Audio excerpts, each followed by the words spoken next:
In this video, we're going to show you how to install the air filter on your Ford F-150 located under your hood.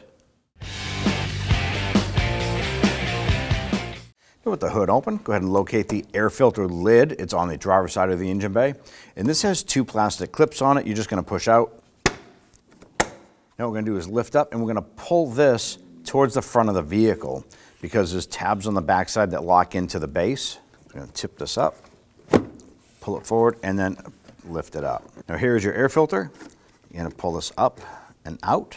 Now ideally you want to go ahead and grab a vacuum and clean up inside if you do have debris in here. Ours is pretty clean. So now we're going to go ahead and grab our new air filter and drop it into position. Now we're going to go ahead and lower the lid down and install the tabs in the back side. Inserts into the locks. Bring it over and then snap the clips over. And you're all set. When only the best will do, demand TRQ. The only company that lets you view before you do.